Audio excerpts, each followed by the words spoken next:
HDFC bank, भाई साहब इस पे बिकवाली करने का कॉल। हेवी वेट आज प्रेशर में, सुबह चर्चा में भी आया था। 3.25% दबाव में इस समय आप कामकाज करता हो और प्रदीप होचंदानी साहब कह रहे हैं इसको भी आप बेच सकते हैं। चलिए, कुछ बढ़िया बेहतरीन पिक्स हो गए। इस बीच जरा कॉर्पोरेट स्कैन की शुरुआत कर देता हूं और आज उस कड़ी में हमारे साथ वॉल्वो आइशर कमर्शियल व्हीकल्स के मैनेजिंग डायरेक्टर और सीईओ विनोद अग्रवाल सर जुड़ते हुए। Vinod sir, good afternoon. Sorry थोड़ा डिले के साथ आपके पास आ रहा हूं। नमस्कार। विनोद, अच्छा, वॉल्वो आइशर के आंकड़े लेकर आइएगा। ये मैं कुछ फरवरी सेल्स से शुरुआत करना चाहूंगा क्योंकि बढ़िया, बहुत स्ट्रांग फेब के सेल्स नंबर्स आए।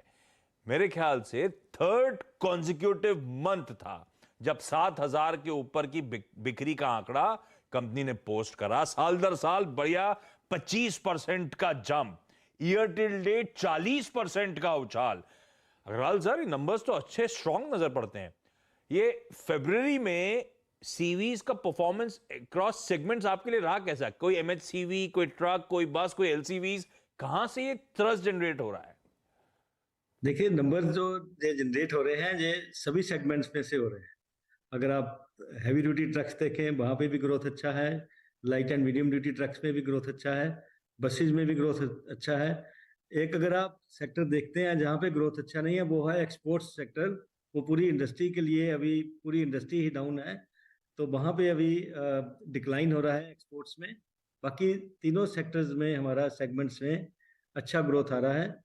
और इंडस्ट्री का ग्रोथ भी अच्छा है, ना सिर्फ हमारा बल्कि इंडस्ट्री का भी अच्छा ग्रोथ। अब इसी का पहले तो फॉलोअप लेता हूं, फिर अगले सवाल पे जाता हूं। बिल्कुल सही है, डोमेस्टिक मार्केट डिमांड ड्राइव कर रहे हैं, एक्सपोर्ट्स पस्त पड़ा है। पर आपके केस में, वॉल्वो आइशर के केस में, एक्सपोर्ट्स का मार्केट कितना बड़ा है आपके लिए? कुल बिक्री का, कुल रेवेन्यूज का कितना शेयर एक्सपोर्ट से आता है जो पस्त पड़ा हुआ है? वैसे तो नॉर्मल कोर्स में हमारा शेयर 10 से 15% आना चाहिए। हाँ। और अभी की सिचुएशन में वही 10% के नीचे आ गया है, क्योंकि एक्सपोर्ट्स मार्केट्स जो हैं वो बहुत हाँ। डाउन है। तो इसलिए एक्सपोर्ट्स ही काफ़ी कम हो गए हैं कंट्री से।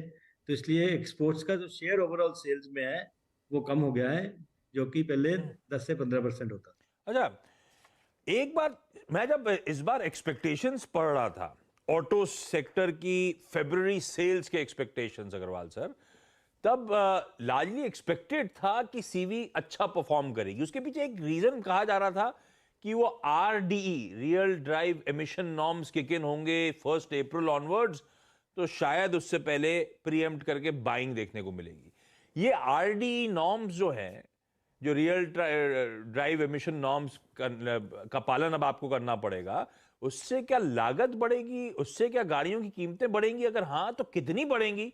और क्या ये उसके पहले की बाइंग भी आप देख रहे हो ऐसा हो रहा है, और सब्सिक्वेंट मंथ मार्च में भी ऐसा एंटिसिपेट करूं कि अच्छे नंबर्स रहेंगे? देखिए, मेरे हिसाब से इतना प्री बाइंग का इम्पैक्ट नहीं है, ओके। क्योंकि ये आरडी नॉर्म्स जो आ रहे हैं इसमें एक तो इमिशन स्टैंडर्ड सेम है। इसका इमिशंस का जो मॉनिटरिंग है, जैसे पहले अगर फैक्ट्री लेवल पे होता था, अब वो इमिशंस का मॉनिटरिंग फील्ड लेवल पे होगा।